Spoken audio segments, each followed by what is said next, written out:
देखिए, इस पे हर इंटरनेशनल फोरम पे वज़ीर-ए-आज़म साहब ने 3 बातें की। नंबर 1 कि जंगी जराइम का इर्तिकाब किया जा रहा है फ़लस्तीन में, गज़ा में, खान यूनिस में, रफ़ा में।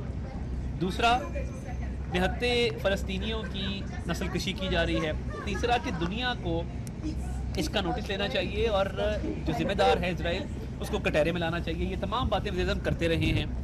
अब इसके साथ साथ मैं ये ज़रूरी समझता हूँ कि जब वज़ीर-ए-आज़म ये फ़लस्तीन के इशू पे बात करते हैं और कहते हैं कि पाकिस्तान प्री 1967 की बाउंड्रीज चाहता है और चाहता है कि यरूशलेम उसका कैपिटल हो पैलेस्टाइन का, तो हम चाहते हैं कि वहाँ पे अमन का क़याम हो, जंग बंदी हो और अकाउंटेबिलिटी हो, क्योंकि फ़लस्तीन में अमन के बगैर दुनिया में अमन मुमकिन नहीं है।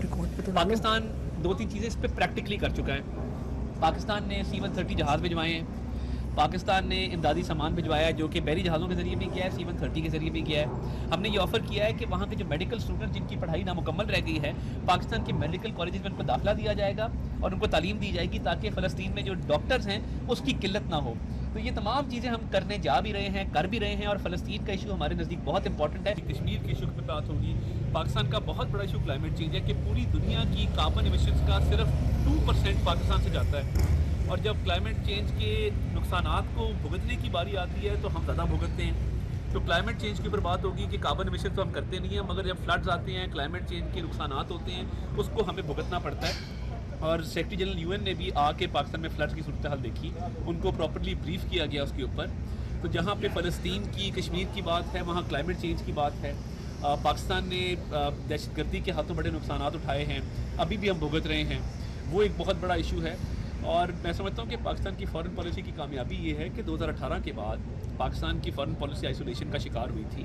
हमने ईस्ट में भी दोस्तों को नाराज़ किया, वेस्ट में भी नाराज़ किया, तो एक रिवाइवल हुआ है हमारे फ़ॉरेन रिलेशंस के अंदर। दोस्त ममालिक के साथ रवाबित बड़े हैं, दोस्त ममालिक के साथ ताउन बड़ा है और उसके नतीजे में पाकिस्तान की फ़ॉरेन पॉलिसी अब एक बहुत अच्छे लेवल के ऊपर है। और उसके साथ साथ ये भी खुशखबरी है कि IMF और वर्ल्ड बैंक के साथ जो मामलात हैं वो अच्छे तरीके से चल रहे हैं। IMF के मामलात अपने मंतकी अंजाम तक पहुंच चुके हैं, फाइनल एंडोर्समेंट आना बाकी है। इकॉनमी की वजह से अच्छी खबरें हैं कि पाकिस्तान की इकॉनमी के इमर्जिंग इकॉनमी, हम दुनिया को ये पैगाम देना चाहते हैं कि पाकिस्तान में इन्वेस्ट करें। पाकिस्तान में बड़ा पोटेंशियल है नेचुरल रिसोर्सेज के हवाले से, इन्वेस्टमेंट के हवाले से। आपने देखा अभी ब्लूमबर्ग ने पाकिस्तान की स्टॉक मार्केट को इमर्जिंग स्टॉक मार्केट करार दिया। उसके साथ साथ इन्फ्लेशन सिंगल डिजिट में आ गई है 9.6% पे। हमारी मूडीज़ की रेटिंग्स अपग्रेड हुई हैं, फिच की रेटिंग्स अपग्रेड हुई हैं, एक्सपोर्ट्स 14% ऊपर गई हैं, IT की एक्सपोर्ट्स 3.1 अरब डॉलर पे पहुंच चुकी हैं, रेमिटेंसेज में इजाफा हुआ है, पॉलिसी रेट नीचे चला गया है। तो ये जो इकोनॉमिक रिवाइवल है इसमें पूरी दुनिया आके अपना हिस्सा डाल सकती है और पाकिस्तान की इकॉनमी से फ़ायदा ले सकती है। तो मैं समझता हूँ कि एक म्यूचुअल पार्टनरशिप है जो हम ऑफ़र भी करेंगे और अपनी इकॉनमी की भी बात करेंगे और IMF की खुशखबरी भी आवाम को यहाँ से सुनाएंगे कि अगर वो फाइनल हो जाता है, जो कि होने जा रहा है, तो उससे बहुत फ़ायदा होगा कि बाकी इकोनॉमिक इंडिकेटर्स इंप्रूव किए, मज़ीद इसमें बेहतरी आएगी। पाकिस्तानी कम्युनिटी से ना सिर्फ इंटरेक्शन है बल्कि डॉक्टर्स के साथ, बैंकर्स के साथ, मुख्तलिफ शोबा ज़िंदगी से ताल्लुक़ रखने वाले पाकिस्तानियों से वज़ीर-ए-आज़म की मुलाकातें तय हैं और मेरी कोशिश होगी बतौर वज़ीर-ए-इत्तलात आपको लम्हा बाखबर रखूँ और एक इंटरेक्शन मीडिया के साथ भी करेंगे और आपको इंशाअल्लाह ताला खबरों का फ्लो जो है वो टाइम के साथ साथ मिलता है। बहुत सारी अहम मुलाकातें हैं, बायलैटरल मीटिंग्स हैं, वो आपको हम साथ साथ शेयर करते रहेंगे।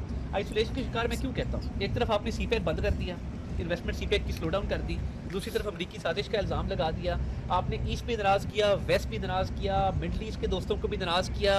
आपने कहा जी मैं बेहतर जानता हूँ, मैं उस पॉलिटिक्स में जाना नहीं चाहता, मगर फॉरेन पॉलिसी तब क्या थी, अब क्या है, बेहतरी कैसे आई है, वो आप खुद उसके जज हैं। चीज़ें काफ़ी बेहतरी की तरफ